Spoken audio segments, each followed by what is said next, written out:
उलाइका अअज़मु दरजतम मिनल्लज़ीना अनफ़क़ू मिन बअदु वक़ातलू वकुल्लन वअदल्लाहुल हुस्ना वल्लाहु बिमा तअमलून ख़बीर।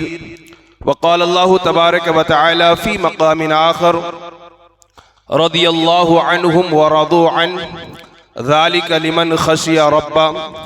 वक़ाल नबी सल्लल्लाहु तआला अलैहि वसल्लम अस्हाबी कन्नुजूम बिअय्यिहिम इक़्तदैतुम इह्तदैतुम औ कमा क़ाल।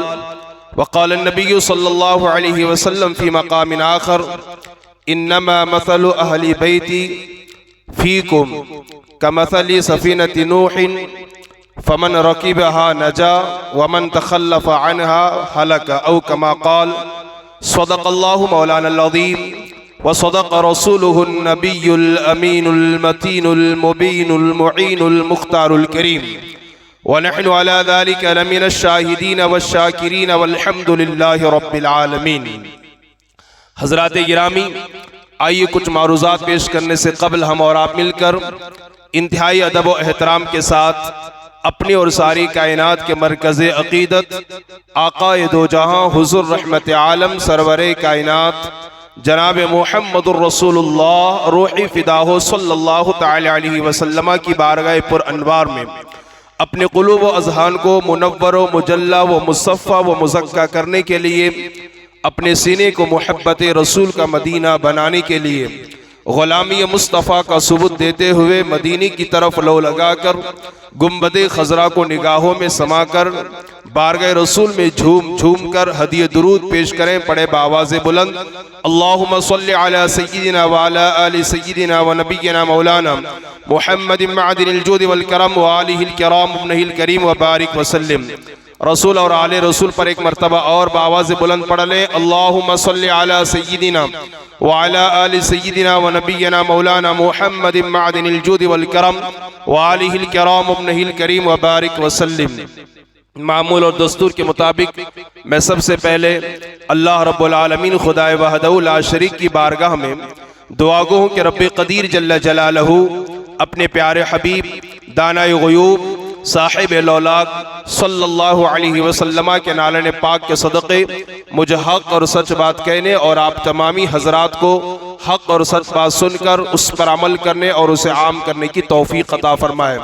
इमाम अहले सुन्नत, इमाम इश्क़ व मोहब्बत, मुजद्दिद मियत हाज़रा अश्शाह इमाम अहमद रज़ा मुहद्दिस बरेलवी फ़ाज़िल बरेलवी अलैहि रहमत व रिज़वान इरशाद फरमाते हैं, फ़र्क़े मरातिब बेशुमार, फ़र्क़े मरातिब बेशुमार और हक़ बदस्ते हैदर कर्रार। फ़र्क़े मरातिब बेशुमार और हक़ बदस्ते हैदर कर्रार। मुआविया भी हमारे सरदार, मुआविया भी हमारे सरदार, तान उन पर भी कारे फुज्जार। एक मरतबा और समात फरमा ले तवज्जो के साथ, फ़र्क़े मरातिब बेशुमार और हक़ बदस्ते हैदर कर्रार। मुआविया भी हमारे सरदार, तान उन पर भी कारे फुज्जार। और एक जगह इमाम अहले सुन्नत इमाम इश्क़ मोहब्बत यूँ इरशाद फरमाते हैं, तेरे ग़ुलामों का नक्शे कदम है राय खुदा, तेरे ग़ुलामों का नक्शे कदम है राय खुदा, वो क्या बहक सके जो ये सुराग लेके चले। एक मकाम पर इमाम अहले सुन्नत इमाम इश्क़ मोहब्बत सय्यदी सरकार आला हज़रत अश्शाह इमाम अहमद रज़ा मुहद्दिस बरेलवी अलैहि रहमत व रिज़वान यूँ इरशाद फरमाते हैं, अहले सुन्नत का है बेड़ा पार अस्हाबे हुजूर, अहले सुन्नत का है बेड़ा पार अस्हाबे हुजूर। नज्म है और नाव है इतरत रसूलुल्लाह की, नज्म है और नाव है इतरत रसूलुल्लाह की। हज़रात गिरामी, मैंने पारा नंबर 27 के एक मशहूर व मारूफ आय करीमा की तलावत का शरफ़ जमील हासिल किया है और आप हज़रात को मुशर्रफ किया है, जिसमें अल्लाह तबारक व तआला इरशाद फरमाता है कि सहाबाए किराम की दो जमातें हैं। एक जमात तो वो है जो मक्का फ़तह होने से पहले जिन्होंने इस्लाम कबूल किया और अपने माल और अपने जान को अल्लाह के राह में क़ुरबान किया। सहाबाए किराम की एक जमात वो है जो मक्का फ़तह होने के बाद जिन्होंने इस्लाम कबूल किया और फिर अपने माल को और अपनी जानों को अल्लाह की राह में क़ुरबान किया। अल्लाह तबारक व तआला इरशाद फरमाता है कि जिन्होंने मक्का फतह होने से पहले इस्लाम कबूल किया और अपने माल और अपने जान को खुदा की राह में कुर्बान किया, वो अफजल और आला हैं उन सहाबा से जो सहाबा मक्का फतह होने के बाद जिन्होंने इस्लाम कबूल किया और अपनी माल और अपने जान को खुदा की राह में कुर्बान किया। लेकिन दोनों सहाबा के बारे में, चाहे वो मक्का फतह होने से पहले वाले सहाबा हों जिन्होंने इस्लाम कबूल किया या मक्का फतह होने के बाद जिन्होंने इस्लाम कबूल किया, इन दोनों सहाबा के बारे में, दोनों जमातों के बारे में अल्लाह तबारक व तआला व कुल्लम वअदल्लाहुल हुस्ना कहकर सब सहाबा से अल्लाह ने जन्नत का वादा फरमाया है। आसान लफ्जों में यूं समझ लें, आला दर्जे का सहाबी है तो अल्लाह ने उससे भी जन्नत का वादा फरमाया है, और अदना दर्जे का भी अगर कोई सहाबी है तो अल्लाह तबारक व तआला ने उससे भी जन्नत का वादा फरमाया है।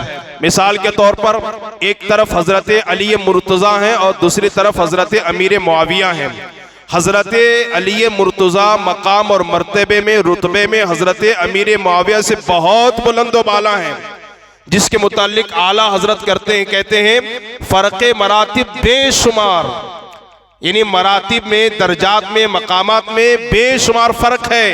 हजरत अली बहुत बुलंद व बाला हैं हजरत अमीर मुआविया से, बहुत अरफ़ व आला हैं, लेकिन जिस तरीके से अली मुर्तज़ा सहाबी रसूल और जन्नती हैं, इसी तरीके से कुरान कहता है कि हजरत अमीर मुआविया भी जन्नती हैं। फ़र्क़ मरातिब बेशुमार और हक बदस्ते हैदर कर्रार, मुआविया भी हमारे सरदार, तान उन पर भी कार फुज्जार। हजरात गिरामी, अल्लाह तबारक व तआला की मखलूक में सबसे अफजल तरीन जमात अंबिया किराम की है। किसकी है? अंबिया किराम की। ये ज़हन में रखिएगा, अल्लाह की तमाम मखलूक में सबसे अफजल तरीन जमात अंबिया किराम की जमात है, और अंबिया में सबसे अफजल तरीन ज़ात हमारे आका सल्लल्लाहु अलैहि वसल्लम की है। अंबिया किराम के बाद अल्लाह की मखलूक में, अंबिया किराम के बाद, अंबिया किराम के बाद अल्लाह की मखलूक में सबसे अफजल तरीन जमात वो सहाबाए किराम की जमात है। कोई भी कितना भी नमाज पढ़ ले, कितने भी सजदे कर ले, कितने भी उम्रे कर ले, कितने भी हज कर ले, कितने भी नेकियां कर ले, वो सहाबी के मकाम को नहीं पहुंच सकता। इसलिए कि कोई सहाबी नमाज की बुनियाद पर सहाबी नहीं बनता, कोई रोज़ों की बुनियाद पर सहाबी नहीं बनता, कोई सजदों की बुनियाद पर सहाबी नहीं बनता, कोई कुरान करीम की तिलावत की बुनियाद पर सहाबी नहीं बनता। सहाबी अमल से नहीं, मुस्तफ़ा के दीदार से सहाबी बनता है। किसके दीदार से? सहाबी अमल से सहाबी बनता ही नहीं है, बल्कि मुस्तफ़ा की नज़र से और मुस्तफ़ा के दीदार से वो सहाबी बनता है। और सहाबी का मकाम कितना बुलंद व बाला है, कितना अरफ़ व आला है।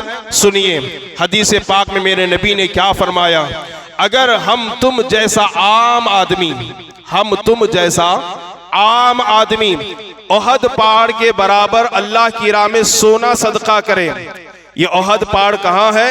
मदीनतुल मुनव्वरा में है ना। इसी के दामन में जंग ओहद हुई थी, ठीक है, जिस जंग में हजरत अमीर हमजा हुजूर के खास चचा, चहीते चचा शहीद हुए थे। ये पहाड़ बहुत लंबा और बहुत चौड़ा और बहुत ऊंचा है। अल्लाह अकबर कबीरा। फरमाया गया गालिबन लंबाई में 7 या 10 किलोमीटर है और चौड़ाई में 3 किलोमीटर ये पहाड़ है। सहाबा का मकाम देखिए, मेरे मुस्तफ़ा करीम फरमाते हैं, अगर हम तुम जैसा आम आदमी ओहद पहाड़ के बराबर सोना सदका करे और कोई सहाबी अल्लाह की बारगाह में एक मुट्ठी भर जौ सदका करे, तब भी हम तुम जैसा आम आदमी सहाबी के मकाम को नहीं पहुंच सकता, सहाबी के दर्जे को नहीं पहुंच सकता। वो एक मुट्ठी जो सहाबी ने सदका किया है ना, वो इतना अफजल और आला है कि अल्लाह अकबर, कि अगर ओहद पहाड़ के बराबर भी सोना कोई सदका करे तब भी वो उनकी नेकी को नहीं पहुंच सकता। ये मकाम और मर्तबा अल्लाह ने अगर किसी को अता फरमाया है, अल्लाह ने सहाबा की जमात को अता फरमाया है। अब सहाबा किराम की बेशुमार फजीलतें हैं। कोई भी आदमी सहाबी के मकाम को नहीं पहुंच सकता। बल्कि मैं आपसे अर्ज करूं समझाने के लिए कि सहाबी का मकाम इतना अरफ़ आला है, इतना बुलंदो बाला है कि कोई गौस, कोई कुतुब, कोई अब्दाल, कोई मुहद्दिस, कोई मुफ्ती, कोई फकीह, कोई आलिम, कोई वली उनके दर्जे को नहीं पहुंच सकता। कितना ऊंचा मकाम है देखिए। फर्ज करके चले एक सहाबी 10 बजे ईमान लेकर के आए, या कोई बिस्तर पर लेटे हैं और उनके दुनिया से रुखसत होने का वक्त बिल्कुल करीब से करीब तर है, और वहां से मुस्तफ़ा का गुजर हुआ और उन्होंने मुस्तफ़ा को देखा, कलमा पढ़ लिया, इस्लाम कबूल कर लिया और ईमान ही की हालत में उनकी वफात हो गई। इस्लाम लाने के आधा घंटे के बाद, 15 मिनट के बाद उनका इंतकाल हो गया। ऐसा सहाबी भी हर गौस से अफजल है, हर कुतुब से अफजल है, हर वली से अफजल है, हर इमाम से अफजल है। मुझे बताइए, 10 बजे इस्लाम कबूल किया, कोई नमाज नहीं पढ़ा इसलिए कि फजर का वक्त नहीं है, जोहर का वक्त नहीं है, असर का वक्त नहीं है, मगरिब और इशा का वक्त नहीं है, कोई नमाज पढ़े बगैर, सजदा किए बगैर, हज किए बगैर, ज़कात दिए बगैर, उमरा किए बगैर, कोई नेकी किए बगैर, ऐसा सहाबी जो नबी का दीदार किया और दीदार करने के फौरन बाद इस्लाम कबूल किया और कबूल करते ही उनका खात्मा बिल खैर हुआ, ईमान की हालत में वो दुनिया से रुखसत हो गए। तो अब वो सहाबी जिसने कोई अमल नहीं किया, कोई नमाज नहीं पढ़ी, कोई सजदा नहीं किया, बावजूद इसके वो हर गौस से अफजल है, बल्कि गौस आजम से अफजल है, इमाम आजम से अफजल है, इमाम शाफई से अफजल है, इमाम मालिक से अफजल है, इमाम अहमद इब्ने हम्बल से अफजल है, ख्वाजा आजम से भी अफजल है, निज़ाम आजम से भी अफजल है, मखदूम अशरफ से भी अफजल है, मुजद्दिद आजम से भी अफजल है। मैं आपसे पूछना चाहता हूँ, बताइए मुझे, नमाज पढ़े बगैर, हज किए बगैर, कुरान की तिलावत किए बगैर, सजदा किए बगैर, ज़कात अदा किए बगैर, कुर्बानी किए बगैर ये मकाम और ये मर्तबा उन्हें कैसे मिला कि वो हर गौस से अफजल है, हर कुतुब से अफजल है, हर अब्दाल से अफजल है? तो तुम्हें कहना पड़ेगा कि सहाबी अमल से सहाबी बनता ही नहीं है, मुस्तफ़ा के दीदार उसे ये मकाम अता करती है, मुस्तफ़ा का दीदार उसे ये मकाम और मर्तबा अता करती है कि वो कलमा पढ़ के इस्लाम ले आए और फौरन उनका इंतकाल हो जाए, नमाज पढ़े बगैर भी वो हर वली से अफजल और आला है। सहाबी का मकाम और मर्तबा बहुत ही बुलंदो बाला है। हम अहले सुन्नत व जमात का वतीरा ये है कि हमें नबी के घर वाले भी चाहिए और हमें नबी के दर वाले भी चाहिए। नबी के घर वाले कौन है? अहले बैत है, हजरत अली हैं, हजरत इमाम हसन हैं, हजरत इमाम हुसैन हैं, सैयदा बीबी फातिमा हैं, हजरत इमाम मूसा काजिम हैं, हजरत इमाम जाफर सादिक हैं, आले रसूल और ये खानदान रसूल, ये सब नबी के घर वाले हैं। और नबी के दर वाले कौन हैं? अबू बकर सिद्दीक नबी के दर वाले, उमर नबी के दर वाले, उस्मान नबी के दर वाले, जुबैर नबी के दर वाले, तलहा नबी के दर वाले, साद और सईद नबी के दर वाले, अबू हुरैरा नबी के दर वाले, हजरत अबू कतादा नबी के दर वाले, हजरत अबू सुफियान नबी के दर वाले और हजरत अमीर मुआविया भी नबी के दर वाले। हमारे बड़ों ने 1400 साल से हमें यही तालीम दी, ना नबी के घर वालों को छोड़ो, ना नबी के दर वालों को छोड़ो। किसको? ना नबी के दर वालों को छोड़ो, ना नबी के घर वालों को छोड़ो। दोनों का दामन हाथ में रहेगा तो इंसान मंजिल मकसूद तक पहुंचेगा। हदीस में मेरे मुस्तफ़ा ने फरमाया, सुनिए, नबी के दर वालों के बारे में यानी सहाबा के बारे में मेरे नबी ने फरमाया, अस्हाबी कन्नुजूम, मेरे गुलामों, मेरे सहाबा सितारों की मानिंद हैं। किसकी मानिंद है? सितारों की तरह हैं। बिअय्यिहिम इक्तदैतुम इह्तदैतुम, इनमें से जिस किसी की भी इक्तदा करोगे, जिस किसी का भी दामन थामोगे, तुम हिदायत पा जाओगे। चाहे हजरत अबू बकर सिद्दीक का दामन थामो, उमर का दामन थामो, उस्मान गनी का दामन थामो, अली मुर्तजा का दामन थामो, हजरत अबू सुफियान का दामन थामो, हजरत अमीर मुआविया का दामन थामो। हदीस के अल्फाज हैं, बिअय्यिहिम इक्तदैतुम, जिस किसी का दामन थामोगे, जिस किसी की इक्तदा करोगे, जिस किसी के पीछे खड़े रहोगे, हिदायत पा जाओगे। अल्लाह के नबी ने सहाबा को सितारों से तशबीह दी। किससे? सितारों से तशबीह दी। कहा मेरे सहाबा सितारों के मानिंद है। और अपने घर वालों के बारे में फरमाया, इन्नमा मसलु अहली बैती फीकुम का मसली सफीनती नूहिन फमन रकीबहा नजा वमन तखल्लफ अनहा हलक औ कमा काल। मेरे नबी ने फरमाया मेरे घर वाले, क्या मेरे घर वाले अहले बैत, मेरे घर वाले, उनकी मिसाल तुम्हारे दरमियान नूह अलैहिस्सलाम की कश्ती की तरह है। किसकी तरह है? नूह अलैहिस्सलाम की कश्ती की तरह है। तो जो उस कश्ती में सवार हुआ वो हिदायत पा गया, कामयाब हो गया, मंजिल मकसूद को पहुंच गया। और जो कश्ती से रह गया, कश्ती पे सवार न हुआ, मेरे नबी ने फरमाया गरीका औ हलाका, वो हलाक हो गया और डूब गया, डूब गया, खत्म हो गया। अब गौर कीजिएगा, सहाबा को अल्लाह के नबी ने सितारों से तशबीह दी और अपने घर वालों को नूह अलैहिस्सलाम की कश्ती से तशबीह दी। अब उलमा फरमाते हैं, मुफ्तियाने किराम फरमाते हैं, शारीन हदीस फरमाते हैं, ऐसा क्यों किया रसूलुल्लाह ने कि उनको सितारों से और उनको नूह अलैहिस्सलाम की कश्ती से तशबीह क्यों दिया? पहले जमाने में जबकि गूगल का, यूट्यूब का, फेसबुक का, मैप का दौर नहीं था, लोग जब सफर करते कश्तियों के जरिए से, तो अब हिंदुस्तान से किसी को तुर्किस्तान जाना है, हिंदुस्तान से किसी को अमेरिका जाना है, हिंदुस्तान से अगर किसी को हॉलैंड और लंदन जाना है तो कश्ती में बैठते हो। और कैसे पता चलता कि तुर्किस्तान इधर है, बांग्लादेश इधर है, अमेरिका इधर है, लंदन इधर है? कैसे पता चलता? वो इतने माहिर थे, इतने जानकार थे कि सितारों की चाल और चलन को देखकर पहचान जाते थे कि तुर्किस्तान इधर है, अमेरिका इधर है, लंदन इधर है, और इसी तरीके से दिगर ममालिक इधर है। अल्लाह अकबर। वो सितारों की चाल को देख करके समझ जाते कि तुर्किस्तान जाना तो इस सितारे के बराबर जाना होगा तो मंजिल मकसूद को पहुंचेंगे। अब जाहिर सी बात है, अगर कोई आदमी सिर्फ सितारे को देखे, कश्ती पर सवार ना हो तो मंजिल मकसूद को नहीं पहुंच सकता।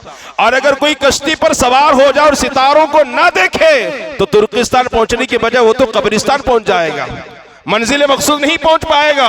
नबी ने फरमाया मेरे घर वाले नूह अलैहिस्सलाम की कश्ती की तरह हैं और मेरे सहाबा आसमान के सितारों की तरह हैं। ऐ मेरे गुलामों, अगर हिदायत पाना चाहते हो, मंजिल मकसूद को पहुंचना चाहते हो तो नूह की कश्ती में बैठो और मेरे सहाबा के सितारों को देख करके मंजिल मकसूद तक के पहुंच जाओ। अब शारीन हदीस फरमाते हैं, कामयाबी चाहते हो, जन्नत चाहते हो, हिदायत चाहते हो तो मेरे घर वालों का दामन भी पकड़ो और मेरे सहाबा का दामन भी पकड़ो। अगर एक का दामन भी छूट जाता है तो तुम कभी मंजिल मकसूद को नहीं पहुंच सकते। इसीलिए प्यारे मुस्तफा ने फरमाया मेरे सहाबा सितारों की तरह हैं और मेरे घर वाले नूह अलैहिस्सलाम की कश्ती की तरह हैं। मंजिल मकसूद तक पहुंचने के लिए सितारों की रहनुमाई भी जरूरी है और कश्ती की रहनुमाई भी जरूरी है। इसीलिए तो आला हजरत इमाम अहले सुन्नत फरमाते हैं, अहले सुन्नत का है बेड़ा पार असहाबे हुजूर। अहले सुन्नत का है बेड़ा पार असहाबे हुजूर। नज्म है और नाव है इतरत रसूलुल्लाह की। नज्म यानी सितारे हैं सहाबा और नाव है, कश्ती है रसूलुल्लाह की औलाद। यानी रसूलुल्लाह के घर वालों को भी का दामन थामना है और रसूल के दर वालों का दामन भी थामा है। लेकिन आज कुछ लोग हमें ये तालीम दे रहे हैं हमारे नौजवानों को, दर वालों को छोड़ो घर वालों को लो, दर वालों को छोड़ो घर वालों को लो। अल्लाह अकबर कबीरा। अच्छी तरीके से याद रखें, जो आदमी सिर्फ घर वालों का दामन पकड़े, मैं पूरे चैलेंज के साथ कहता हूं वो कभी हिदायत नहीं पा सकता। और जो सिर्फ नबी के दर वालों का दामन थामे वो भी कभी हिदायत नहीं पा सकता। अगर जन्नत चाहिए तो नबी के घर वालों का दामन भी थामे और नबी के दर वालों का भी दामन थामे, तभी अल्लाह की रजा भी मिलेगी, जन्नत भी मिलेगी, मंजिल मकसूद भी पहुंचेंगे। तो हमें ये लेके चलना है, नबी के घर वालों का भी अदब करना है, नबी के दर वालों का भी अदब करना है, अहले बैत को भी मानना है और सहाबाए कराम को भी मानना है। इनका भी अदब करना है और इनका भी अदब करना है। ना इनके शान में गुस्ताखी करनी, ना इनके शान में गुस्ताखी करनी है। लेकिन अब एक नई जमात जो निकली है, एक नया फिरका जो नाम निहाद मौलाई अपने आप को कहलवाता है, ये नबी के दर वालों को बुरा भला कहते हैं। कोई माज़अल्लाह अबू बकर सिद्दीक को बुरा कहता है, कोई उमर बिन खत्ताब को बुरा भला कहता है, कोई मां सय्यदा आयशा को बुरा भला कहता है, कोई हजरत अबू सुफियान को बुरा भला कहता है, कोई हजरत हिंदा को बुरा भला कहता है, कोई हजरत उम्मे हबीबा की तौहीन करता है और कोई हजरत अमीर मुआविया की तौहीन करता है। क्यों ये हजरत अमीर मुआविया की तौहीन करते हैं? क्यों करते हैं? कहा उनका बेटा यजीद, अमीर मुआविया का बेटा यजीद उसी ने करबला के मैदान में खानदान रसूल को खाको खून में तड़पाया है, जिसकी वजह से हम अमीर मुआविया को बुरा भला कहते हैं। ये कहाँ का उसूल है भाई, ये कहाँ का कानून है? बेटा अगर नालायक हो तो बाप के ऊपर पत्थर की बरसात की जाए, बेटा अगर नालायक हो गुनहगार हो तो बाप को बुरा भला कहा जाए। अगर तुम्हारा उसूल यही है, तुम्हारा जाब्ता और कायदा यही है कि बेटा अगर बुरा है तो बाप को बुरा कहा जाए, तो फिर तुम्हारी माँ ने अगर दूध पिलाया है तो नूह अलैहिस्सलाम की बुराई करो। नूह अलैहिस्सलाम का बेटा तो काफिर था। कुरान कहता है कि उनका बेटा काफिर और जहन्नम में जाएगा। किसी मुफ्ती के कलम में ये ताकत और जुर्अत नहीं है कि वो नूह अलैहिस्सलाम के खिलाफ कोई लफ्ज लिख सके। किसी मुसलमान की जबान में इतनी कुव्वत नहीं है कि वह नूह अलैहिस्सलाम के खिलाफ कोई जबान दराजी कह सके, जबकि उनका बेटा तो काफिर है। हजरत साद बिन अबी वक्कास जलील कद्र सहाबी और अशरे मुबश्शरा में उनका शुमार होता है। करबला के मैदान में सबसे पहले खानदान रसूल पर तीर चलाने वाला उनका बेटा अमर बिन साद है। अगर तुम्हारी माँ ने तुम्हें दूध पिलाया है और तुम्हारे सीने के अंदर जिगर का टुकड़ा है तो बोल के दिखाओ हजरत साद बिन अबी वक्कास के खिलाफ, क्यों नहीं बोलते हो? यहाँ यजीद बुरा इसलिए अमीर मुआविया की तौहीन कर रहे हो। वह हजरत नूह अलैहिस्सलाम का बेटा काफिर, उनको क्यों नहीं कहते हो? पता चला बेटा अगर बुरा है तो उसका अमल उसके साथ, बेटा बुरा होने की बुनियाद पर बाप को बुरा नहीं कहा जाएगा। अच्छा देखिए अबू जहल कौन है? ये इस्लाम का सबसे बड़ा कट्टर दुश्मन, बड़ा बदतरीन आदमी, सबसे ज्यादा इस्लाम को नुकसान पहुंचाने वाला अबू जहल, मक्का का सबसे बड़ा आतंकवाद, मक्का का सबसे बड़ा गुंडा और दहशतगर्द। लेकिन उसका बेटा हजरत इकरमा सहाबी रसूल है। अब बाप काफिर है, बाप गुनहगार है, बाप जहन्नमी है, और उसका बेटा हजरत इकरमा सहाबी रसूल है। अब किसी के मुंह में ये ताकत है कि वो हजरत इकरमा की तौहीन कर सके? पता चला बाप बुरा हो बेटा अच्छा हो तो बाप की बुनियाद पर बेटी की तौहीन नहीं की जा सकती। बेटा बुरा हो बाप अच्छा हो तो बेटी की बुनियाद पर बाप की तौहीन नहीं की जा सकती। यजीद ने जुल्म किया, यजीद ने हलाल चीजों को हराम किया, उसे क़यामत के दिन अल्लाह अज़ाबे गिरफ्तार फरमाएगा, उसका अमल उसके साथ। लेकिन बाप हजरत अमीर मुआविया सहाबी है, उनका अदब, उनकी ताज़ीम, उनकी तौक़ीर हर मुसलमान पर जरूरी है, हर मुसलमान पर जरूरी है। हजरात गिरामी, तो ये नबी के दर वाले हैं। अहले बैत की मोहब्बत में हजरत अमीर मुआविया की तौहीन की जाती है। आज हमारे बहुत सारे सुन्नी भोले भाले मुसलमान जिन्हें पता ही नहीं है कि सहाबी किसे कहते हैं, ताबई किसे कहते हैं, वो भी इनके बहकावे में आकर के सहाबी की तौहीन करते हैं और ये कहते हैं कि माज़अल्लाह हजरत अमीर मुआविया के दिल में हजरत अली का बुग़्ज़ था, हजरत अली की दुश्मनी थी, हजरत अली से माज़अल्लाह अदावत थी। और फिर उनके दरमियान जो जंग हुई है, इस जंग की बुनियाद पर कहते हैं माज़अल्लाह हजरत अमीर मुआविया बागी थे, अस्तग़फिरुल्लाह कहते हैं हजरत अमीर मुआविया वो फासिक थे, फिस्क व फुजूर में डूबे हुए थे, और कहते हैं कि माज़अल्लाह हजरत अमीर मुआविया बातिल परस्त थे। अल्लाह अकबर कबीरा। आइए मैं दलाइल की रोशनी में आपको बताऊं हजरत अमीर मुआविया रज़ियल्लाहु ताला अन्हु के दिल में अहले बैत और हजरत अली, हजरत इमाम हसन हुसैन की किस कदर मोहब्बत मौजूद थी। उनके दरमियान तो मोहब्बत है, लेकिन यहाँ हम 1400 साल के बाद आज उनकी तौहीन कर रहे हैं। हजरत अमीर मुआविया को अली से ज्यादा कौन पहचान सकता है? इमाम हसन हुसैन से ज्यादा कौन पहचान सकता है? सुनिए, इन दोनों के दरमियान एक जंग हुई है। किस बात पर जंग हुई थी आप जानते हैं? मदीना मुनव्वरा में हजरत उस्मान गनी शहीद हुए। कौन शहीद हुए? मैं तफसील में नहीं जाना चाहता, सिर्फ इशारा देख के गुजरना चाहता हूं। मदीना मुनव्वरा में बलवाइयों ने हजरत उस्मान गनी को शहीद किया, और जैसे हजरत उस्मान गनी शहीद हुए खलीफे सुवम, फौरन उनके बाद हजरत अली मुर्तजा ने खिलाफत का मनसब संभाला, चौथे खलीफा बने आप। और हजरत अमीर मुआविया उस वक्त मुल्क के शाम के गवर्नर थे, और उनको गवर्नर बनाने वाला कोई और नहीं था, उमर बिन खत्ताब थे। मुझे बताइए, बकौल आपके वो फासिक थे, बागी थे, माज़अल्लाह फिस्क व फुजूर में डूबे हुए थे, तो हजरत उमर बिन खत्ताब ने उनको गवर्नर कैसे बनाया? वो सही और मुत्तकी और परहेजगार थे, आशिक़ रसूल और आमिल बिल हदीस थे, तभी तो हजरत उमर ने उन्हें गवर्नर बनाया। 20 साल उन्होंने हुकूमत की है। हजरत उमर के दौर से वो गवर्नर थे मुल्क के शाम के। जब हजरत उस्मान गनी को लोगों ने शहीद किया, हजरत अमीर मुआविया ने कहा, हुजूर अब आप खलीफा बने हैं, फौरन इनका बदला लीजिए।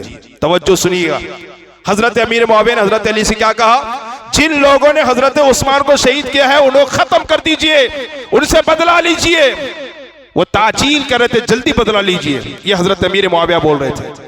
हजरत उस अली कहते थे अभी अभी मैं खलीफा बना हूं, मेरी जड़ें मजबूत हो जाने दो, माहौल को सुधर जाने दो, मैं जरूर इन सब से बदला लूंगा। और ये ताखिर के कायल थे, वो जल्दी करना चाह रहे थे और ये ताखिर करना चाह रहे थे कि बाद में हम बदला जरूर लेंगे।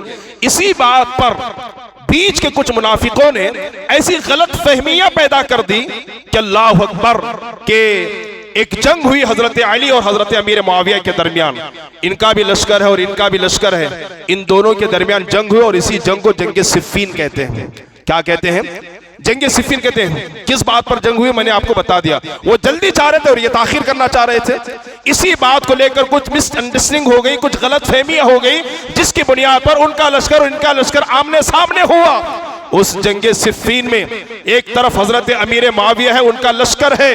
तुम कहते हो कि हजरत अमीर मुआविया के दिल में हजरत अली का बुग़्ज़ था, सुनो कितनी मोहब्बत है। अल्लाह अकबर। मैदान में एक तरफ हजरत अमीर मुआविया है, उनका लश्कर है, और दूसरी तरफ हजरत अली है, उनका लश्कर है। जंग शबाब पर है, लड़ाई जोरों पर है। इसी असना में हजरत अली के भाई हजरत अकील भी वहां मौजूद थे हजरत अली के साथ। उन्हें पैसों की जरूरत थी। हजरत अकील ने अपने भाई हजरत अली से पैसे पूछा, हजरत अली ने देने से इनकार किया। हजरत अकील ने कहा अगर आप पैसा नहीं देते हैं तो मुझे इजाजत दीजिए कि मैं अमीर मुआविया के पास चला जाऊं। हजरत अली ने बर्जस्ता फरमाया मेरे भाई अगर तू अमीर मुआविया के पास जाना चाहता है तो खुशी खुशी जा सकता है, मेरी तरफ से कोई रोक टोक नहीं है, खुली इजाजत है। मैं आपसे पूछना चाहता हूं अगर हजरत अमीर मुआविया खता पर थे या माज़अल्लाह वो फासिक थे तो हजरत अली अपने भाई अकील को जाने की इजाजत कैसे दे सकते?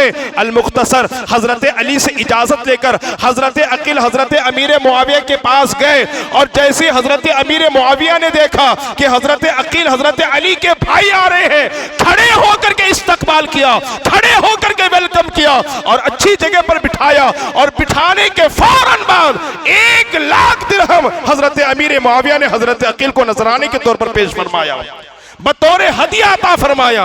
मुझे बताइए अगर हजरत अमीर मुआविया के दिल में अली की नफरत होती, बुग़्ज़ होता, दुश्मनी और अदावत होती तो वो उनके भाई अकील की मदद क्यों करते, उनका ताउन क्यों करते? ये इस बात की दलील है कि सहाबी रसूल आशिक रसूल हजरत अमीर मुआविया के दिल में हजरत अली और खानदान अहले बैत की दुश्मनी और नफरत नहीं थी। जो लोग बोल रहे हैं वो गलत बोल रहे हैं। और कितनी मोहब्बत थी, कितना प्यार था। सुनिए आज कोई नात पढ़ता है ना, उसकी आवाज अच्छी होती है तो लोग उसके ऊपर पैसे उछालते हैं। उछालते हैं कि नहीं उछालते हैं? क्यों उछालते हैं जी? नबी की नात पढ़ो, नबी से मोहब्बत है तो पैसे दे रहे हैं, है ना? कोई नात पढ़ता है, हाँ, लेकिन ये हमारे लोगों का भी अलमी है, नात खानों को देते, मुकर्रिर को नहीं देते। ठीक, खैर अल्लाह सबको हिदायत फरमाए। कोई अच्छी नात पढ़ता है, अशार अच्छे लगते हैं तो लोग पैसे देते हैं, 50, 100, 500 पैसे देते हैं। क्यों देते हैं? नबी से मोहब्बत है, नबी की तारीफ कर रहा है तो पैसे दे रहे हैं। अब सुनिए हजरत अमीर मुआविया के दिल में हजरत अली की कितनी मोहब्बत है। एक मर्तबा भरे मजमे में, भरी अदालत में खड़े होते हैं, दरबार में खड़े होकर कहते हैं जो मुझे हजरत अली की शान मेरे सामने बयान करेगा अशआर के जरिए से, जैसी कि उनकी शान है, जैसा उनका मकाम और मर्तबा है, मैं अमीर मुआविया एक एक शेर पर 1-1 हज़ार दीनार अता करूंगा। और दीनार क्या होता है? सोने का सिक्का, सोने का सिक्का दीनार। 1-1 शेर पर 1-1 हज़ार दीनार अता करूंगा। अल्लाह अकबर कबीरा। मुझे बताइए अगर माज़अल्लाह हजरत अमीर मुआविया के दिल में हजरत अली से नफरत होती, बुग़्ज़ होता तो इतना बड़ा ऐलान क्यों करते? क्या कोई दुश्मन की भी तारीफ सुनना चाहता है? क्या कोई दुश्मन की तारीफ भी करना चाहता है? हजरत अमीर मुआविया ने सारे लोगों के दरमियान ऐलान फरमाया जो हजरत अली की शान बयान करेगा तो 1-1 शेर पर मैं 1-1 हज़ार उसे दीनार अता करूंगा। शोहराओं को बस ऐलान की देर थी, सारे शोहरा टूट पड़े और हजरत अली की शान बयान करते। एक शायर खड़ा होता, वो अपने इल्म के मुताबिक हजरत अली की शान बयान करता। हजरत अमीर मुआविया उसी मजलिस के अंदर 1-1 शेर पर 1-1 हज़ार दीनार अता करते और फिर कहते अलीयुन अफज़लु मिन्हु, अली तो इससे भी अफजल है, अली तो इससे भी अफजल है, अली तो इससे भी अफजल है। उन शोहरा में एक शायर ऐसा भी था जिसने बहुत उम्दा कलाम पेश किया, जबरदस्त कलाम पेश किया, उसका कलाम हजरत अमीर मुआविया को इतना पसंद आया, इतना पसंद आया कि हजरत अमीर मुआविया ने एक एक शेर पर 7-7 हजार दीनार उसको पेश किए। मुझे बताइए, हजरत अमीर मुआविया के दिल में अगर हजरत अली की मोहब्बत नहीं होती तो ये शायरों को पैसा क्यों देते हैं? जो लोग कहते हैं कि हजरत अमीर मुआविया के दरमियान हजरत अली के दरमियान दूरियां थी, वो गलत कहते हैं। और ऐसे लोग खुद वो खानदान अहले बैत को नहीं मानते, खानदान अहले बैत को ऐसे लोग खुद नहीं मानते, वो झूठ कहते हैं। झूठ इसलिए कहते हैं कि सब जाहिल हैं, पढ़े लिखे लोग नहीं है, सुनी सुनाई बात बयान करते हैं। अगर हिम्मत हो तो बुखारी उठा के पढ़ ले, मुस्लिम उठा के पढ़ ले, 1400 साल तारीख को पढ़ ले, पढ़ेंगे तो मालूम पड़ेगा ना। ये झूठ कहते हैं कि हजरत अमीर मुआविया के अंदर अहले बैत का बुग़्ज़ था। अल्लाह अकबर, कभी ऐसा बुग़्ज़ नहीं था। मैं आपको बताऊं, करबला के मैदान में इमाम हुसैन ने यजीद के हाथ में हाथ नहीं दिया, सच्ची बात है ना, ये मसला सबको मालूम है। सर कटवा दिया, हाथ नहीं दिया। क्यों नहीं दिया? यजीद बागी था, यजीद बेनमाजी था, यजीद फासिक व फाजिर था, यजीद शराबी था। अरे करबला के मैदान में छोटे भाई ने यजीद के हाथ में हाथ नहीं दिया। अगर बकौल तुम्हारे अमीर मुआविया फासिक होते तो उसी हुसैन का बड़ा भाई हसन अपनी खिलाफत क्यों देता? उठाइए तारीख पढ़िए, 6 महीने तक हजरत इमाम हसन ने खिलाफत का मनसब संभाला। किसका मनसब? खिलाफत का मनसब संभाला। तारीख पढ़िए, और 6 महीने के बाद अपनी खिलाफत हजरत अमीर मुआविया के हवाले किया। हजरत हसन इमाम हुसैन के रगों में जिनका खून दौड़ रहा है ना, वही खून हजरत इमाम हसन के रगों में भी दौड़ रहा है। अगर वो फासिक होते, माज़अल्लाह वो गलत होते, क्या हजरत अमीर मुआविया हजरत इमाम हसन उनको खिलाफत देते? नहीं देते। 6 महीने के बाद खुशी खुशी हजरत इमाम हसन ने पूरी खिलाफत हजरत अमीर मुआविया को के हवाले किया। उसके बाद हजरत अमीर मुआविया ने हजरत इमाम हसन को हदिये दिए, नजराने दिए, तोहफे दिए, और इमाम हसन ने कबूल भी फरमा लिया। बल्कि एक मरतबा इमाम हसन मुश्तबा हजरत अली के बड़े बेटे, मेरे नबी के बड़े नवासे इमाम हसन मुल्क शाम तशरीफ ले गए।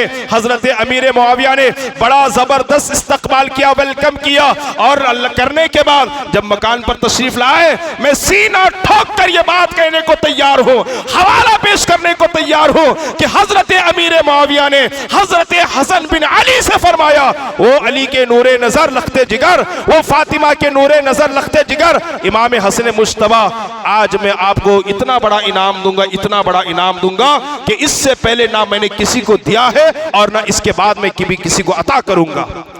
और क्या किया? 4 लाख दिरहम, 1 लाख नहीं, 2 लाख नहीं, 4 लाख दिरहम हजरत अमीर मुआविया ने हजरत इमाम हसन को अता फरमाया। कौन है इमाम हसन? अली के बेटे हैं। हजरत इमाम हसन ने कबूल भी फरमा लिया। मुझे बताइए, अगर उनके दिल में खानदान अहले बैत की नफरत होती, अदावत होती, बुग़्ज़ होता, तो क्या वो नजराना देते और क्या ये कबूल करते? ये इस बात की अलामत है कि अहले बैत के दिल में सहाबा की मोहब्बत थी, और सहाबा के दिल में खास तौर पर हजरत अमीर मुआविया के दिल में अहले बैत का अदब व एहतराम मौजूद था। ये 1400 साल के बाद बरसाती मेंढकों की तरह जाहिलों की एक जमात निकल पड़ी है जो तफरका डालने की कोशिश कर रही है, सहाबा से दूर करने की कोशिश कर रही है। खुदा इनसे बचने की कोशिश कीजिएगा। इल्म उसी से लीजिएगा जो इल्म को जानता है, कुरान और हदीस को जानता है। मेरे नबी ने फरमाया, मैं अपनी बात नहीं, नबी की बात आपको सुना रहा हूं। नबी ने फरमाया, जो दीन दे रहा है उसको देखो कि वो दीन देने के काबिल है कि नहीं है। या जो भी खड़ा होकर के बोले क्या अच्छा बोलता है, यूट्यूब में किसी का बयान सुन ले क्या जबरदस्त बोलता है, उसके पीछे भागना हमने शुरू कर दिया। देखो जो दीन दे रहा है तुम तक, जो अल्लाह उसके रसूल का पैगाम पहुंचा रहा है, वो पहुंचाने के काबिल भी है कि नहीं है। अगर इस कुर्सी पर कोई डॉक्टर बैठे तो पता नहीं क्या क्या बकवास करके चला जाएगा। डॉक्टर की कुर्सी पर मैं बैठ जाऊं तो मरीज को शिफा मिलने के बजाय मरीज कब्रिस्तान पहुंच जाएगा। तो जिसका जो काम है वो कर रहे हैं। हमारा काम यह है कि हम बड़े बड़े उलमा से जो मोतमद हैं, बासलाहियत हैं, उनसे कुरान और हदीस सुने और उसी के मुताबिक हम अमल करें। 1400 साल से किसी ने नहीं कहा ना हजरत इमाम आजम ने कहा, ना गौसुल आजम ने कहा, ना हजरत इमाम मोहम्मद ने फरमाया, ना मखदूम अशरफ जहांगीर सिमनानी, ना गरीब नवाज ने, ना बंदा नवाज ने, किसी ने ये दरार डालने की कोशिश नहीं की। ये 1400 साल के बाद लोग दरार डालने की कोशिश कर रहे हैं। खुदा रा ईमान को बचाइए, अकीदे को बचाइए। देखिए सहाबा के हजरत अमीर मुआविया के अंदर किस कदर मोहब्बत थी खानदान अहले बैत की। और हजरत अमीर मुआविया बेपना मोहब्बत क्या करते थे इमाम हसन से, इमाम हुसैन से, और उन्हें नजरानी भी दिया करते थे, उनका अदब और एहतराम भी क्या करते थे। अब देखिए यजीद है अमीर मुआविया का बेटा, यजीद की वजह से अमीर मुआविया को बुरा भला कहते हैं। और फिर उनके वालिद हजरत अबू सुफियान, उनको भी बुरा भला कहते हैं। उनकी माँ है हजरत हिंदा, उन्हें भी बुरा भला कहते हैं। उनकी बहन है हजरत उम्मे हबीबा, उन्हें भी बुरा भला कहते हैं। एक बेटा अगर खराब है उसकी वजह से बाप को भी बुरा कहा जा रहा है, दादा को भी बुरा कहा जा रहा है ना, वालिद को, वालिदा को भी बुरा कहा जा रहा है, और उसके अलावा बहन को भी बुरा कहा जा रहा है। हालांकि उम्मे हबीबा कौन है जानते हैं आप? कौन है उम्मे हबीबा? मेरे नबी की बीवी है, उम्महातुल मोमिनीन में से उनका शुमार होता है, उम्मुल मोमिनीन है वो। और जानते हैं उनका ईमान कितना मजबूत था, कितना मजबूत था। कौन है? हजरत उम्मे हबीबा, नबी की बीवी, हजरत अबू सुफियान की बेटी, हजरत अमीर मुआविया की बहन। तो अब हजरत अमीर मुआविया हमारे क्या हुए? बोलिए, मामू हुए। इस उम्मत के मामू का नाम अमीर मुआविया है, और उनकी बहन इस उम्मत की मां है। ईमान कितना मजबूत था। वो इस्लाम लेकर के आई, तफसील से आप वाक़या पढ़िए। इस्लाम लेकर के आए। अबू सुफियान उनके वालिद ने अभी इस्लाम कबूल नहीं किया था। हजरत उम्मे हबीबा मदीना शरीफ में है। अबू सुफियान मक्का वालों की तरफ से बात करने के लिए मदीना आए, हुजूर से बात करने के लिए मदीनतुल मुनव्वरा आए। हुजूर के पास जाने से पहले बेटी के घर पर गए अबू सुफियान। ये इस्लाम कबूल करने से पहले की बात बता रहा हूं। हजरत अमीर मुआविया के वालिद, हजरत उम्मे हबीबा के वालिद मदीना अपनी बेटी के घर आए। चादर बिछी थी, बिस्तर लगा था। जैसे अबू सुफियान घर के अंदर आए, उनकी बेटी उन्होंने देख करके बाप को फौरन बिस्तर को समेट दिया और कहा कि बैठ जाइए इधर। तो बाप को हैरत हुई। बेटी, अरब का दस्तूर यह है कि कोई मेहमान आता है तो चादर बिछा करके उसका इस्तकबाल किया जाता है। सुनिए ईमान कितना मजबूत था। आज तुम जिसकी तौहीन कर रहे हो ना, जिस नबी की बीवी और जिस उम्मत की माँ की तुम तौहीन कर रहे हो ना, सुनिए ना उनका ईमान कितना मजबूत था। अबू सुफियान ने जैसे ही घर के अंदर कदम रखा, उनकी बेटी उम्मे हबीबा, हमारी माँ उम्मे हबीबा, नबी की बीवी उम्मे हबीबा ने बिस्तर को फोल्ड कर दिया, मोड़ दिया, उठा दिया, कहा बैठ जाइए जमीन पर। कहा बेटी, अरब का दस्तूर है, कोई घर मेहमान आता ना तो चटाई बिछाकर उसका इस्तकबाल किया जाता है, तुमने तो चटाई उठा लिया। तो जानते क्या जवाब दिया उम्मे हबीबा ने? कहती है मेरे अब्बा हुजूर, ये वो बिस्तर है जिस पर मेरे आका तशरीफ फरमा होते हैं, ये वो बिस्तर है जिस पर मेरे आका आराम फरमाते हैं। किसी नापाक जिस्म को इजाजत नहीं है कि वो उस बिस्तर पर आराम कर सके।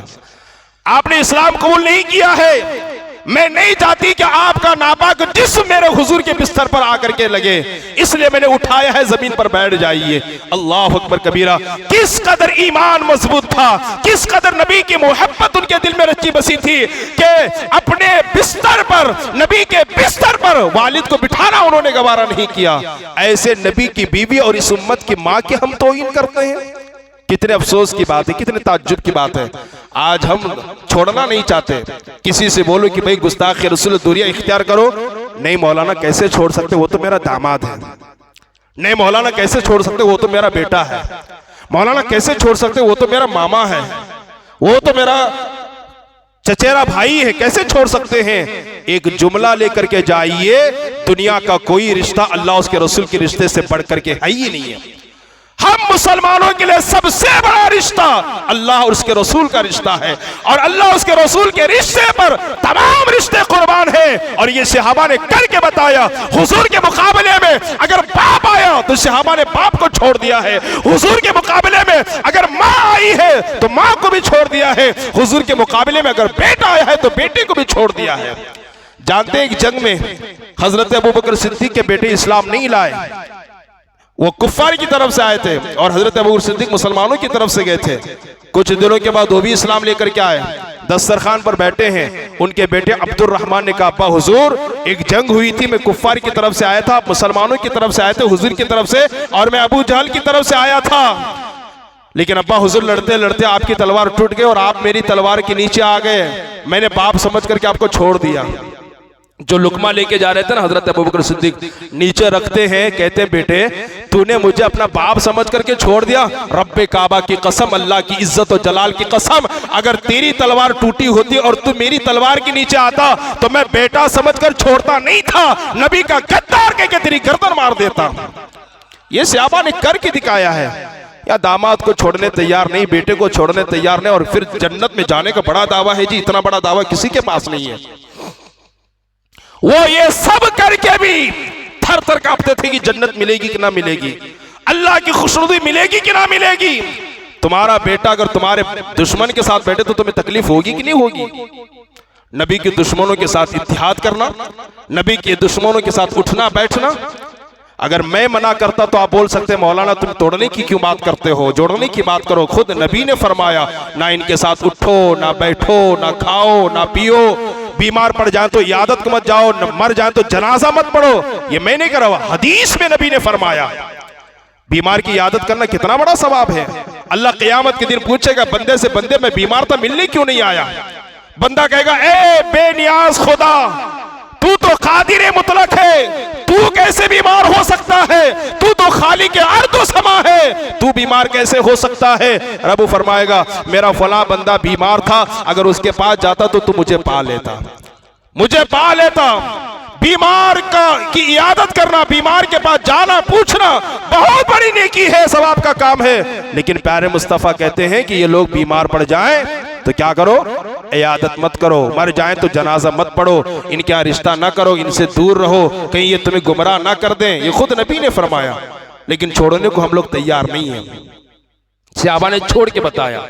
एक सहाबी तो अपने बाप की गर्दन मार करके हाथ में सर पकड़ करके हुजूर की बारगाह में आ गए। सरकार ने फरमाया ये क्या किया तुमने। कहा हुजूर ये आपके खिलाफ बहुत बोलता था, इसलिए मैंने गर्दन इसको मार दी। बड़े बड़े सहाबा ने अपने भाइयों को मार दिया है हुजूर के खिलाफ बोलने पर। और यह रिश्तेदारी है, मेरा दामाद है, बेटा है, चचेरा भाई है, वो है, ये है, इसको लेकर के जाए। क़यामत के दिन तुम्हें बचाने के लिए तुम्हारा दामाद नहीं आएगा, क़यामत के दिन तुम्हें बचाने के लिए तुम्हारा बेटा ना आएगा, और कब्र में तुम्हें बचाने के लिए तुम्हारा दामाद नहीं आएगा, कब्र में तुम्हें बचाने के लिए मदीने वाला आका आएगा। रसूल आज़म तशरीफ लाएंगे, सारे रिश्तों को उनके रिश्तों पर कुर्बान करें। आज अगर हम बाप बने हैं, बेटे बने हैं, किसी के दामाद बने हैं तो उसी मुस्तफ़ा की बुनियाद पर। इसलिए मेरी गुजारिश ये है कि जो सहाबा के दुश्मन हैं और जो नबी के दुश्मन हैं उनसे रिश्ता कमजोर कीजिए, उनसे रिश्ता खत्म कीजिए, वरना देखिए। और ये हदीस पाक में है जो जिनसे मोहब्बत करेगा क़यामत के दिन उन्हीं के साथ उनका हश्र होगा। और आला हजरत इमाम अहले सुन्नत अल मलफूज में फरमाते हैं, ईमान की कसौटी में आपको बता रहा हूं। सब जने बोलते हैं ना, मैं किसी का इनकार नहीं कर रहा कि तुम्हें आशिक रसूल नहीं, तुम्हें आशिक रसूल नहीं, सब आशिक रसूल हैं, सब रसूल के गुलाम हैं। लेकिन ईमान की कसौटी में आपको बता रहा हूं। आला हजरत ने अल मलफूज में फरमाया अल्लाह व रसूल के दुश्मनों से कम इतनी दुश्मनी तो करो जितनी दुश्मनी और जितनी नफरत तुम अपने दुश्मन से करते हो। क्या अल्लाह और रसूल के दुश्मनों से कम इतनी नफरत तो करो जितनी नफरत तुम अपने दुश्मन से करते हो। अगर आपका कोई बिजनेस पार्टनर है, अगर आपकी उससे दुश्मनी है तो नफरत होती कि नहीं होती उससे देख के चिड़चिड़ में आते हो कि नहीं आते हो। कम से कम उतनी नफरत तो करो। लेकिन नहीं है। बड़े बड़े लोगों को देखा गया जो इख्तदार की कुर्सी पर बैठे हैं, वो थपक करके भेज देते हैं, अरे हम तो तुम्हारे साथ हैं। बाद में मजलिस खत्म हो गई तो देखा होटलों में उनके साथ खप्पे उड़ा रहे हैं, उनके साथ खाने के मजे लूट रहे हैं। बड़े बड़े लोगों की बात कर रहा हूँ, अल्लाह अकबर कबीरा। ये सियासत के में अक्सर आम तौर पर यह देखा जाता है, ईमान और अकीदे और इस्लाम की फिक्र नहीं की जाती है, बस कुर्सी और शोहरत की फिक्र की जाती है। बस इस बात की फिक्र की जाती है कि फला बिन फला के होठ मुझे आ जाए और फला का ताउन मुझे मिल जाए। अच्छी तरीके से याद रखो, अगर तुम दुनिया के बादशाह भी बन गए, ये बादशाहत चंद दिनों की है, आखिरत की जिंदगी तो हमेशा की जिंदगी है। इसलिए चंद सिक्कों के बदले में और चंद होठों जगहों के बदले में और कुछ वक्त के लिए कुर्सी के बदले में अपने ईमान का सौदा ना करें, अपने ईमान को बेचने की कोशिश ना करें। मेरी अब गुजारिश आप तमामी हजरात से यही है कि नबी के दर वालों का दामन भी थामो, नबी के घर वालों का दामन भी थामो। आला हजरत तो कहते हैं फर्के मरातिब बेशुमार और हक बदस्ते हैदर कर्रार, माविया भी हमारे सरदार, उन पर भी तान कारे फुज्जार। और फिर आला हजरत फरमाते हैं तेरे गुलामों का नक्शे कदम है राय खुदा, वो क्या बहक सके जो ये सुराग लेके चले। अहले सुन्नत का है बेड़ा पार, असहाबे हुजूर नज्म है और नाव है इतरत रसूलुल्लाह की। आज की इस जुमा का खुलासा ये है, आपसे कोई पूछे जुम्मा में क्या पैगाम लेकर के आए, तो ये अपने घर वालों को बताना है, अपने बीवी बच्चों को बताना है कि आज के बाद हमारे एक हाथ में सहाबा का दामन होगा, दूसरे हाथ में नबी के घर वालों का दामन होगा, या दूसरे अल्फाज में यूं कह ले एक हाथ में नबी के दर वालों का दामन होगा और एक हाथ में नबी के घर वालों का दामन होगा। हम अहले बैत से भी मोहब्बत करेंगे और नबी के सहाबा से भी मोहब्बत करेंगे। अल्लाह अकबर। अगर उनके दरमियान कुछ इख्तलाफ हो गया है, अगर उनके दरमियान कुछ जंगे हो गई है, हम उनसे तो बड़े नहीं है कि उनका हम फैसला करने के लिए जाएं। उनका उनसे बड़े उनके रसूल है, अल्लाह है, वो क़यामत के दिन फैसला फरमाएगा। ये हम छोटों का की जिम्मेदारी नहीं है कि हम अली की खूब तारीफ करें और हजरत अली अमीर मुआविया की तौहीन करें। अगर हम तौहीन करते हैं तो इस तौहीन की बुनियाद पर ऐसा आदमी अहले सुन्नत व जमात से खारिज हो जाएगा और फिर बद मजहब में उसका शुमार होगा। इसलिए कभी बड़ों की भी अदबी ना करें। बड़ों से मुराद सहाबाए किराम है, औलिया किराम है, मुहद्दिसीन है, उलमा है, वालिदैन है, असातिज़ा है और बड़े भाई हैं, जिम्मेदार हैं। इन सब का अदब हमारे लिए बेपनाह जरूरी है। बाअदब बानसीब, बेअदब बेनसीब। और इस बात को याद रखें, अदब ही सब कुछ है, अदब नहीं है तो फिर कुछ नहीं है। हमारा पूरा इस्लाम अदब पर टिका हुआ है, अदब पर टिका हुआ है। ये नहीं देखता कि इसके पास इल्म कितना है, ये नहीं देखता कि इसके पास दौलत कितनी है। इस्लाम ये देखता है कि इसके पास अदब कितना है। शैतान के पास क्या इल्म की कमी थी? मुअल्लिमुल मलाइका तो फरिश्तों का उस्ताद था, बेअदबी की बुनियाद पर जन्नत से निकाल दिया गया। आज माजरत के साथ हाथ जोड़ करके अदब का जनाजा, अदब का खात्मा हम में से निकल जा रहा है। कई मस्जिदों में जब महफिलें खत्म होती है ना, कई मस्जिदों में महफिलें खत्म होती है, शब बारात, शब कदर, शब मेराज, लोग ऐसे बैठे हुए होते हैं, बयान सुनते हैं, जिक्र करते हैं, दुआ करते हैं। महफिल खत्म होने के बाद मस्जिद में खड़े होकर इतना जोर जोर से चिल्लाते हैं, इतना जोर जोर से चिल्लाते हैं, अल्लाह की पनाह, अल्लाह की पनाह। जिस्म के रोंगटे कांप जाते हैं, पता नहीं कब जमीन फट जाए और अंदर चले जाए। अल्लाह के घर में बुलंद आवाज से जिक्र करना भी मना है। मस्जिद में दुनिया की जरूरत की बातें करना भी मना है। और नेकियां ऐसी झड़ती है जैसे दरख्त से सूखे पत्ते झड़ते हैं। आप जाइए, मुशाहदा कीजिए। अगर आपने नहीं देखा है तो शब कदर में देख लीजिए। महफिल खत्म हो जाएगी, नमाज नहीं पढ़ेंगे, कुरान की तिलावत नहीं करेंगे, तस्बीह नहीं करेंगे, खूब मीटिंगें होगी, खूब चिल्लाएंगे, खूब जोर शोर के साथ बातें करेंगे। और हर जुम्मा में मस्जिदों का जायजा लीजिए, है ना, जुम्मा की नमाज के बाद बैठकर खूब चिल्ला चिल्ला के बातें करेंगे। अदब ही नहीं है, एहतराम ही नहीं है। ना मस्जिद का अदब है, ना दरगाह का अदब है, ना उलमा का अदब है, ना औलिया का अदब है, न सहाबा का अदब है। अब तो बात जड़ की आ गई है। ये सहाबा हमारे जड़ हैं और इनका अदब ही हमारे लिए नजात का जरिया है। लेकिन कितनी बेअदबी हमारे यहाँ होती जा रही है। खुदारा अपने अंदर अदब पैदा करें। इस्लाम अदब पर टिका हुआ है। अदब नहीं है तो कुछ भी नहीं है जी, कुछ नहीं है। 1000 सजदे कर लो, कोई फायदा नहीं है। अदब नहीं है तो 15 उम्रा हज कर लो, कोई फायदा नहीं है। अदब नहीं है तो जिंदगी भर कुरान पढ़ते रहो, कोई फायदा नहीं है। अदब नहीं है, जिंदगी भर ज़कात देते रहो, कोई फायदा नहीं है। अदब ही सब कुछ है। अदब बहुत बड़ी चीज है जो आज हमारे अंदर हिरमा नसीबी से नहीं है। मौलाना से बात करना हो तो क्या बेबाक होकर बात करते हैं, और यही लोग चूहे बन जाते हैं, बिल्ली बन जाते, चूहे बन जाते हैं किसी मिनिस्टर के सामने।